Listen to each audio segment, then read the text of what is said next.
Allah. Bukan sebab dia baik dan nanti akan penghujungnya baik.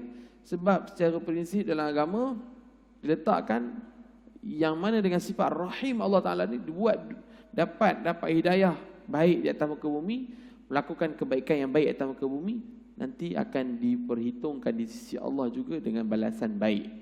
Itu sifat Rahman Rahim. Ada pun kalau dia baik saja dunia tapi tidak berakhir kehidupan penamat hidupnya kerana beriman dengan Allah, maka dia tetap menjadi bahan bakaran api neraka. Itu prinsip. Kita sebut benda prinsip ni tak boleh kacau. Ada pun kalau kita sebab kerana sokongan politik, kerana sokongan itu ini, kerana itu, hari ni hak liberalisme kan. Mereka cuba meraihkan kesamarataan sehingga dalam persoalan akidah, maka prinsip ni dilanggar, border ni dilanggar. Apa tak boleh nak claim orang ni tak boleh. Kamu apa kita je baik, agama lain tak amal nilai murni. Jadi salah kita tu, walaupun ucapan itu wujud di kalangan kita. Kerana sokongan, kerana apa, takut. Budaya liberalisme yang masuk itu akan membezakan prinsip yang telah dipertegaskan. Tidak, Nabi dulu tak teruk buat kerja dakwah ni. Kalau dia nak raih sebuah perbezaan dalam masyarakat, dia adalah keluarga dia sendiri. Macam kita hari ni, berapa banyak kita tolerate dalam ideologi kita kan. Sebab apa? Benefit keluarga. Tak ada kita bincang benda yang dia tak suka apa macam tu. Sempadan. Tapi dalam kerangka Islam okey lagi. Tapi hari ni dalam kerangka bukan Islam, tetap perlu tegakkan kebenaran apa yang datang daripada agama menjadi prinsip, menjadi keteguhan kita, menjadi amalan kita. Kena bercakap agama Islam ni macam tu, ini macam ni, macam ni. Kerana border agama tu tetap border. Sebab apa? Kita nak selamatkan nun di akhirat. Cuma kerja dakwah kita atas muka bumi ni sekadarnya lah. Sekadar yang boleh. Sekadar yang boleh. Jangan terhenti. Itu urusan dakwah. Sebab itu Nabi SAW bersungguh dalam melaksanakan urusan dakwahnya. Baik, Al-Imam Al-Bukhari rahimahullah meriwayatkan pernyataan daripada Sayyidatina Aisyah yang berikut katanya. Ini antara koding pertanyaan Siti Aisyah. Tak pernah aku cemburu kepada seorang pun daripada isteri Nabi seperti cemburu aku kepada Khadijah. Sedangkan aku tak pernah melihatnya. Siti Aisyah tak pernah jumpa Khadijah. Tapi Nabi sentiasa sebut-sebutkan. Kadang-kadang baginda menyembelih kambing, setelah dipotong-potong anggota dihantar pada sahabat Khadijah. Kadang-kadang aku pernah berkata kepadanya, barangkali tiada seorang wanita di dunia ini selain Khadijah. Itu dia. Lalu baginda menjawab, sungguh dia adalah orang yang demikian seperti yang saya nyatakan tadi telah. Saat susah Nabi dia hadir membantuku, saat kufur manusia yang lain dia hadir sebagai orang pertama beriman denganku. Segala-galanya, sehinggalah ucapan-ucapan itu yang demikian. Kata wa kata itu disebut dalam Bukhari kan. Yang disebut dalam Bukhari. Maka dan aku dikurniakan seorang anak dengannya. Okey. Begitulah apa yang disebut oleh Sayyidatina Aisyah, menggambarkan bahawa Nabi ini tetap menghargai isterinya Khadijah sebagai pendukung dalam masalah ibadah, dalam masalah dakwah beliau Nabi, dakwah Nabi sallallahu alaihi wasallam. Baik, yang keempat. Apa pengajaran yang kita boleh ambil? Sebab tu suami ni mana keadaan pun kalau kata pendukung kuat isteri, maka usahalah macam mana pun untuk kita beri appreciate lah kan, penghargaan tertinggi kepada isteri kita. Kalau dia betul-betul membantu kita kan dalam apa juga urusan kehidupan. Bahkan itu yang kita rasakan. Kalau bukan cukup, bukan lagi mati, sakit atas katil, mungkin lagi risau tak tahu nak makan apa dah. Bukan lagi mati, sakit pun. Ataupun tinggal balik rumah pergi outstation, terasa rumah kosong lah. Contohlah kan. Apatah lagi Nabi SAW yang wafat ketika itu. Kemudian pemergian Rasulullah SAW ke Taif setelah mendapat tentangan di Mekah adalah menunjukkan betapa teguh dan kuatnya pendirian Rasulullah terhadap tugas dakwahnya. Tak pernah mengenal putus asa. Okey, kita ambil sikit. Kenapa pergi Taif? Selepas pergi Mekah, kenapa tak pergi tempat lain? Taif juga adalah kampung Nabi. Kita ni memang signifikan. Kita bila nak pergi sesuatu, nak ada keinginan tertentu, kita akan cari benda yang relate dengan kita, betul kan? Kita akan cari benda yang ada hubungan dengan kita. Banyak lagi tempat-tempat lain. Kenapa pergi Taif? Kerana moyangnya Nabi SAW. Hashim itu dia ada isteri namanya Atiqah. Okey? Maka ketika itu waris sebelah isteri bermoyang Nabi SAW itu banyak di Taif. Banyak di Taif. Juga kita sikapi kalau Nabi pergi hijrah Madinah, apa hubungan kaitnya juga ada hubungan kaitnya dengan kekeluargaan Nabi di sebelah bapaknya. Keluarga sebelah bapak. So Abdul Muttalib dan juga Sayyidina Abdullah bin Abdul Muttalib ini, banyaknya keluarganya itu mereka terdahulu banyak perusahaan ataupun aktiviti-aktiviti niaga di sana, sehingga warisnya sekitar itu pun banyak. Sepupu sepapatnya ada di sana. Sebab tu Allah takdirkan Nabi Muhammad pergi Madinah, yang mana sebenarnya tanah tumpah juga berlakunya hubungan tak jauh dengan Nabi SAW. Okey, jadi Taif sebab apa? Kampung lama, pergi tengok. Kotlah Mekah tak terima, so yang ni nak nyambut cucu cicit ni, kan? Maka pergilah masuk. Walau bagaimanapun, sebab itu baginda berusaha cari medan dakwah baru, dakwah yang menempuh berbagai halangan dan rintangan di medan yang pertama, iaitu di Mekah. Sebagaimana pun telah diketahui, Taif juga mendapat tentangan dan penghinaan. So ringkasnya kalau kita baca sejarah tu kan, Nabi kena scam lah kat Taif ni, sebab Nabi hantar utusan untuk pergi tengok. Dia kata, okay, marilah nak balik kampung kan. Datang-datang sampai sepadan saja telah dilontar batu sebagainya. Jadi Nabi kena scam. Okay? Ini pula menunjukkan tabiat dan watak kejahatan itu sama saja walaupun di mana berada, dengan cara mempergunakan orang yang bodoh, orang yang tak tahu apa-apa untuk menghalang kerja-kerja dakwah. Jadi musuh akan gunakan apa jua cara, cercaan, hinaan, baling, batu dan sebagainya, najis dan sebagainya, untuk halang kerja-kerja dakwah. Hari ini orang akan buat macam-macam perancangan, macam-macam perancangan. Seterusnya, keadaan mengalirnya darah dari kedua belah kaki baginda yang mulia ini adalah sebesar-besar bukti teladan akan betapa beratnya beban yang harus dipikul oleh seorang pendakwah di jalan Allah. Nabi bukan buat kerja saja pergi sana sampai berdarah-darah. 7 hari Nabi duduk, dalam kata riwayat 5 hari hingga 7 hari duduk di Taif. Artinya bukan Nabi dapat kena-kena tu balik tu, cuba kau ada peluang masuk, akhirnya tak dapat. Bahkan dapat dengan darah dan sebagainya. Bayangkan Nabi SAW, kalau kita tengok riwayat Nabi ketika tempat Taif, bila Nabi dapat tentangan yang bagaimana, ada juga sahabat menyediakan kelengkapan baju besi untuk buat secure. Nabi ini antara yang disuratkan dalam riwayat sejarah dan sirah Nabi SAW, ketika Nabi dalam perjalanan panjang, umat Islam ni kalau pedang yang dipakai dia akan sarung. Arti bila orang duduk pakai sarung, artinya bukan untuk perang. Kalau perang dia kena angkat keluar pada sarung. Begitu juga baju besi dan apa bagi tujuan security. Maka bila Nabi dapat tentangan itu, sahabat tu terus nak pakaikan Nabi SAW besi dan juga kepala ni. Sedihnya Nabi SAW apabila sampai di Taif saja, segala-galanya perit Nabi SAW rasa. Sampai boleh cedera kaki boleh apa di sebalik pakaian-pakaian perangan. Menunjukkan dahsyat dia serang Nabi. Dia beri Nabi tentangan. Maka itu juga menunjukkan Nabi dalam kerja dakwah tak ada yang mudah. Tak ada yang mudah.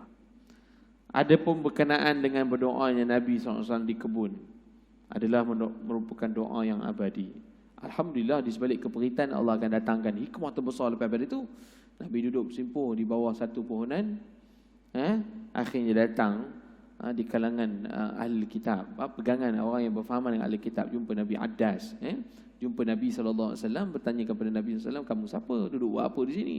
Maka rupanya itulah target dakwah yang didapat oleh Nabi SAW sepanjang hasil di Taif. Ini semua maklum bagaimana diislamkan, diminta cerita apa terdahulu yang berlaku, maka Nabi sifatkan melalui Quran, cerita tentang orang-orang terdahulu, Nabi-Nabi dan Rasul terdahulu. Rupanya orang ini penganut Alkitab yang boleh membacakan Injil sebelumnya. Maka disifatkan, apa yang kamu ceritakan itu teli semua apa yang ada dalam kitab ini, kitab-kitab suci terdahulu. Maka beriman dia dengan Nabi SAW. Dan sebelum beriman tersebut, Nabi SAW juga telah memanjatkan doa yang mana di mana lepas peristiwa tadi Jibril datang jumpa Nabi, nakkah aku ambil bukit di sebelah tu, aku empuk sekali orang yang ada di Taif. Apa kata Nabi SAW? Sesungguhnya mereka tu tak tahu. Walaupun aku lemah dan sebagainya, tapi apa yang aku buat ini untuk beritahu pada mereka, kerana mereka tak tahu. Punya lembut hati Nabi SAW dengan beranggapan bahawa rahmat Nabi itu besar. Luasnya rahmat Nabi ini sehingga kasih sayang Nabi ini membatasi segalanya, walaupun pada pandangan darah, penat, lelah dan sebagainya.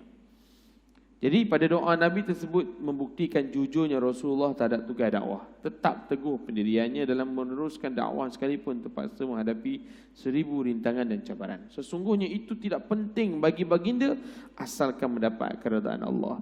Baginda tak pernah mementingkan keredaan para pembesar dan penguasa negara. Begitu juga tidak mengharapkan keredaan orang ramai dan masyarakat, seperti mana dalam ungkapan doanya, illam yakum bika ghadabun alayya fala ubali.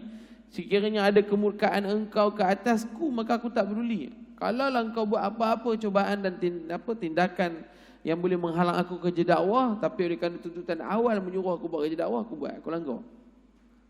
Kalau tentangan macam mana pun, tapi itu adalah tugasku, maka aku akan buat. Fala ubali, aku tak peduli.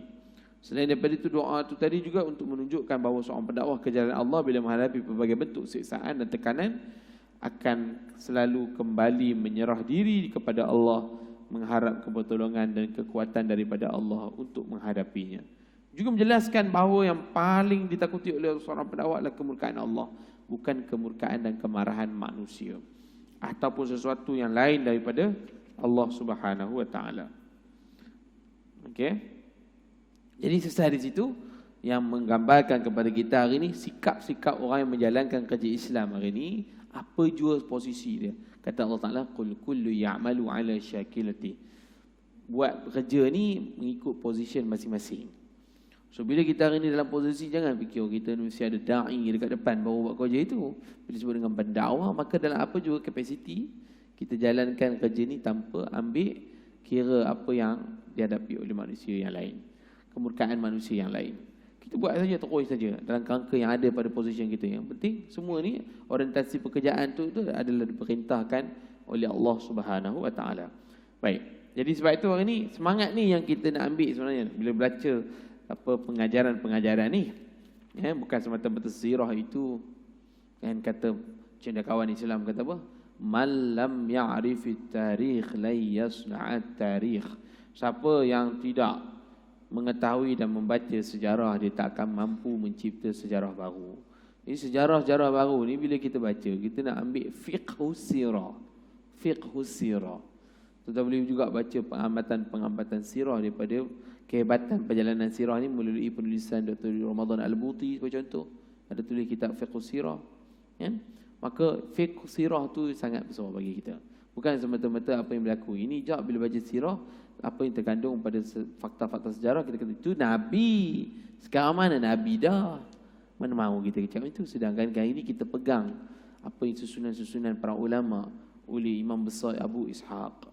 Juga selepas itu disusun secara mudahnya seperti oleh Abdul Rahman Al-Mubarakfuri.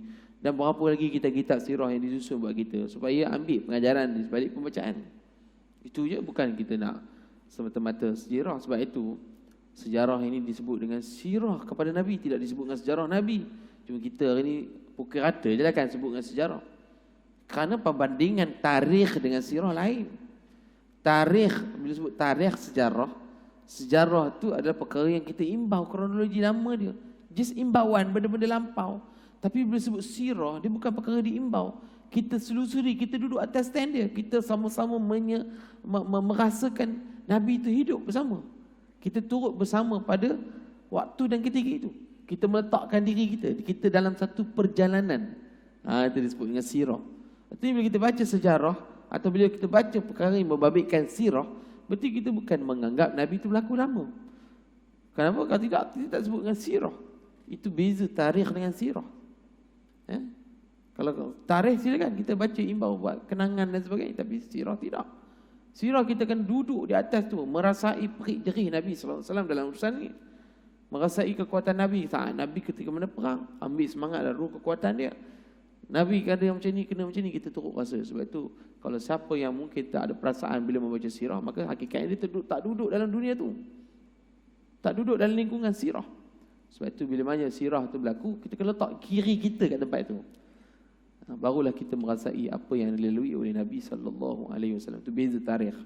Ya, sebab itu kita belajar metodologi kaedah tulis sirah ni macam-macam. Ada yang fakta datangkan. Cara ni metod kita datangkan fakta, kemudian baca tentang pelajaran. Bukan tak nak kita baca pelajaran. Masing-masing boleh buat analisis pelajaran ni. Tapi kita tengok apa sisi pandang ulama dalam menentukan pelajaran dia. Ya. Sikit lagi. Kita betul 5 minit lagi. Dalam peristiwa Isra' Mi'raj, okey, selesai kita tengok perik jerih Nabi SAW. Lebih kurang 3 tahun terakhir itu wafatnya orang tersayang Nabi. Kemudian perintah untuk pergi berdakwah di Taif. Kemudian yang terakhir adalah berlaku peristiwa Isra' Mi'raj. Itu better 3 tahun yang terakhir berlaku sebelum Nabi pergi Madinah. Sebab itu disebutkan Madinah itu adalah anugerah terindah Nabi. Anugerah terindah Nabi sallallahu alaihi wasallam. Ada jalan keluar di sebalik keperitan-keperitan tu. Awal-awal Islam dulu kan Nabi berhijrah Habsyah. Nabi berhijrah ke Habsyah itu pun Allahu Akbar. Bukan sebab apa? Uthman bin Affan, Bilal bin Rabah, berapa orang sahabat-sahabat besar yang diberi tekanan demi tekanan. Kalau kita nak imbau tu lagi, lagi sedih. Lagi kita boleh kenang bagaimana sahabat-sahabat agung ni diberi tekanan-tekanan yang besar. Okey. Kalau kita tengok contoh sahabat Nabi seperti Suhaib. Tengok Suhaib. Mana Nabi tak minta tolong, perancangan pergi ke Herakla, pergi ke Habsyah. Tekanan sahabat-sahabat, khususnya sahabat yang tak berkepentingan ni seperti Bilal, Yasir, keluarga Yasir sebagainya. Suhaib sebagai contoh. Beliau ni kena seksa sampai hilang ingatan. Sampai tak kenal orang. Tak faham dah apa yang nak dibicarakan. Apa yang nak sembang dia sampai tak faham. Punya teruk, kena tekanan. Bilal bin Rabah semua orang faham lah. Bagaimana ahad-ahad peristiwa yang diceritakan kita hari ni. Duduk bawah terik matahari panas, letak batu atas dada. Mak perik. Ammar bin Yasir pun gitu juga. Bagaimana Ammar tu ayah, ibu dia tak habis-habis diberikan tentangan daripada kaum musyrik. Bila tahu saja Ammar dan keluarga Yasir ni masuk Islam, diberi tentangan. Diberi seksa Nabi. Nabi SAW bila berlaku saja peristiwa diberi tentangan ataupun diseksa oleh musyrikin Mekah ketika itu, Nabi lalu kat depan terus Nabi doa keras. Nabi doa kepada kaum-kaum musyrikin tadi tu kan. Sehingga Allah Ta'ala beri jaminan kepada Nabi SAW. Okey, kalau mereka perlakukan apa kepada orang Islam, kemurkaan Allah tetap mereka akan dapat. Allah lebih murka dengan apa yang mereka buat. Baik. Gitulah kurang lebih. Ammar pun juga dia kena letak batu juga atas dada. Letak sampai meninggal. Dia macam-macam lagi lah. Khabbab bin Arad, juga sahabat Nabi SAW. Lagi ganas. Rambut itu ditarik sampai cabut kulit kepala, leher tu dikat macam kerat daging tu. Jadi ambil pula dia punya badan-badan dia pergi sera atas api kan. Berapi bagi jatuh lemak dia, Allah, Khabbab lagi pedih. Sebab tu yang sehingga disifatkan oleh sahabat-sahabat yang lain ni, jumpa Nabi bila nak menang Islam ni, udah kalah dah, udah tak lalu dah, kena macam-macam. Itu yang Allah datangkan jawapan untuk Nabi sebut, ala inna nasrallahi qarib. Kemenangan dah dekat dah. Tapi dekat tak dekat, sahabat dulu tanya soalan tu 1400 tahun jugalah, sampai ke kita hari ni bila dikenang. Maka kita pun ambil motivasi yang sama lah. Sampai bila Islam boleh ditegakkan hari ini dengan pelbagai ancaman yang dikenakan kepada orang Islam, negara Islam, kekuatan Islam, sebagainya. Maka jawapan kita yang sama juga, kemenangan Islam semakin dekat. So buatlah kerja kita, betul kita buat. Sebab jaminan tu datang ada. Okey, anak-anak kabur kat bapak. Bila nak tengok kedai ni, kata janji nak pergi kedai. Dekat dah kedai tu. Dekat dah. Tak sampai-sampai. Yang dimaksud dekat tu, kedai dekat tu lah. Kemudian jauh lagi tinggal kedai tu. Tu, dah terlepas dah kedai tu. Tu dekat lagi nanti. Tak sampai. Jadi budak pun lama-lama, dapat jugalah nanti lambat laun. Walaupun tak dapat. Okay? Jadi Isra' wal Mi'raj, nanti kita akan telitilah apa rahsia-rahsia di sebalik. Nanti akan dibentangkan sikit. Kita bentang sikit 3 rahsia dari sudut Masjid Aqsa tu bagaimana, apa ketinggian seorang Muslim ataupun apa simbolik kepada Nabi naik atas pergi peristiwa Mi'raj, kenapa juga yang ketiga dari sudut perkara yang hari ini kita imbau dari sudut Rasulullah jumpa Nabi ni, Rasulullah jumpa Allah Subhanahu Wa Taala itu nak tunjukkan kehebatan alam yang diciptakan oleh Allah Subhanahu Wa Taala. Jadi nanti insya-Allah khas dalam masalah akan datang kita akan bicara tentang apa pelajaran daripada kisah Isra wal Mi'raj. Wallahu alam. Silakan, ada soalan apa-apa?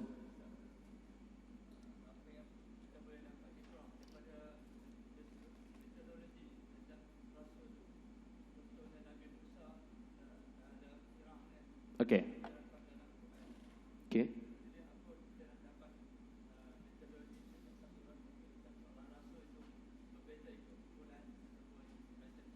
Okey, baik. Secara metodologi kan, kalau dalam Quran bicara tentang Nabi Musa, menarik soalan ni. Kita boleh tengok apa, bahkan peristiwa Isra' Mi'raj pun ada satu gambaran perbezaan pada riwayat yang menceritakan Nabi pergi ke satu tingkat ke tingkat tu. Hanya ada responsif lebih di kalangan para rasul, ada dua orang ya.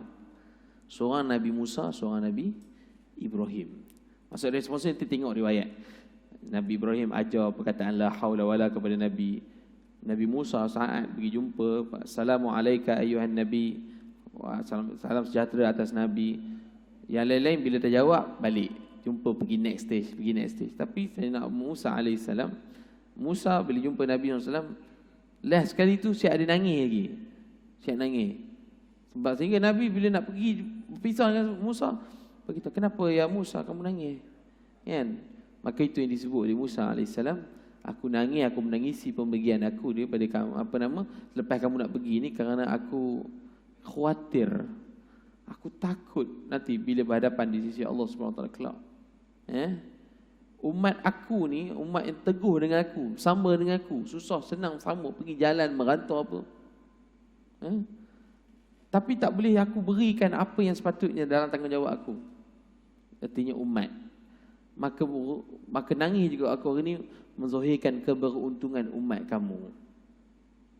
Umat kamu yang banyak dan yang boleh ikut cakap kamu. Walaupun hari ni bukanlah semua, tetapi bila dibezakan di antara umat dia tu jauh sangat berbeza dengan umat Nabi sallallahu alaihi wasallam. So pada signifikan tertentu kita ambil satu.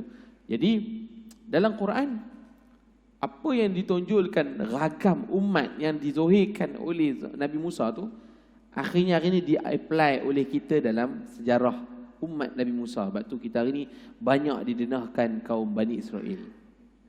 Bila banyak didedahkan, petunjuk dan simbolik kepada hari ini, jangan ikut ragam apa yang berlaku kepada umat Nabi Musa. Banyak lagi umat-umat lain yang banyak teruk lagi perangainya, tapi hari ini ditentang, diberi kepada kita sirah-sirah yang membabitkan kaum Bani Israel ataupun umat kaum Bani Israel ini bermula Nabi Yaqub, tapi petunjuknya jelasnya macam mana perlakuan mereka ni, macam-macam Tuhan bagi itu dan ini, tapi mereka tentang, maka dia bentang ke depan kita. Bila bentang depan kita, supaya kita kena jadi attitude tak macam dema. Tu ambil falsafah pemahaman kenapa Nabi Musa dan umat dia dibentang banyak dalam Quran, sehingga kita tengok apa yang dilalui oleh Musa AS dari sudut dakwahnya, dari sudut tentangan umat dia. Maka itu kita nak apply. Secara prinsipnya kalau berlaku kepada kita hari ni, macam mana kita nak buat? Itu yang pertama. Yang kedua, menariknya Quran ni, yang kita kena faham bahawa dia adalah history, it's making itself. Dia akan berulang. Dia akan berulang. Benda tu dah pernah berlaku. Tahun ni nanti kita akan berlaku. Kita akan lihat balik ragam tu. Bakal lebih teruk. Maka ini tak salah bila dibentangkan oleh orang yang mana sejarah tu dikutuk oleh Allah Ta'ala. Maka kali ini kalau tak ikut lagi sunnah Rasul SAW, kita akan dipertontonkan balik ragam tu yang sama. Dan itu dah terbukti. Itu dah terbukti. Jadi sebab itu metod apa yang diterangkan melalui apa yang berlaku pada Nabi Musa. Nabi Musa dia anggap sebagai orang yang mendapat kekuatan hebat dia. Maka Allah sebut dan tertentu di kalangan 5 manusia hebat dalam surah Tin. Allah sumpah dengan 4 benda dalam surah Tin. Tin, zaitun, Bukit Tursina, Mekah. Watini wa zaitun wa turi sinin wa hadzal baladil amin. 4 benda yang Nabi sumpah, Allah sumpah kan. Buah tin zaitun membabitkan Nabi yang ada di kalangan Nabi Nuh dan juga Nabi Isa. Turi Saina ataupun Jabal Tursina tu membabitkan Nabi Musa. Baladil Amin, negeri Mekah, membabitkan Nabi Muhammad dan Ibrahim. Jika diimbau 5 Nabi siapa? Ulul Azmi. Maka betul lepas pada itu baru disebut laqad khalaqnal insana fi ahsani taqwim. Maka sebaik-baik manusia ni seperti yang dijadikan Allah Taala. Maka kata ulama, refer, siapa terbaik di kalangan manusia? Ialah 5 seperti contoh teladan Ulul Azmi. Apa signifikan dia? Mereka ni dalam hidup mereka tak pernah senang. Maka orang boleh lepas ujian-ujian tersebut. Inilah contoh orang sebaik-baik manusia. So Musa juga terkandung dalam masalah itu. So pada segi manusia bernama Musa sendiri dipertontonkan kehebatannya. Umat Nabi Musa juga secara metodologi disebut dalam Quran tu pun kita kena buat persediaan. Apa persediaan yang patut kita buat? Tak boleh ikut ragam dema. Macam mana kalau dema langgar perintah Rasul mereka? Apa yang terjadi pada mereka? Oi, kita ni mujur tak macam dema. Dema tu itu punya tentang Nabi Musa punya arahan, Allah matikan hidup balik. Punya teruk. Dema tu punya standard. Dan satu sejarah kita baca balik kan? Bagaimana dalam surah Al-Baqarah? Teruk punya langgar perintah Rasul. Nabi bagi mati, Allah Ta'ala bagi mati dulu, mati. Lepas mati hidup balik. Nak cerita manusia ni, kalau bagi mati hidup balik pun kadang-kadang tak berubah. Jadi betul lah kata orang tua dulu. Kamu ni mati hidup balik pun tak. Sebab pernah ada sejarahnya. Kaum Nabi Musa pernah mati kemudian dihidupkan balik. Itu pun ragam langgar lagi. Jadi itulah kita boleh ambil teladan melalui apa yang dibentangkan depan kita melalui Quran, sirah, sejarah, supaya kita ambil pedoman. Itulah sisi pandang yang saya boleh bagi tahu melalui sejarah.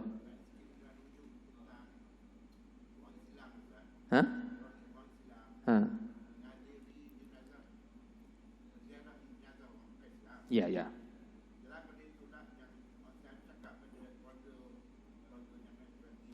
Ya.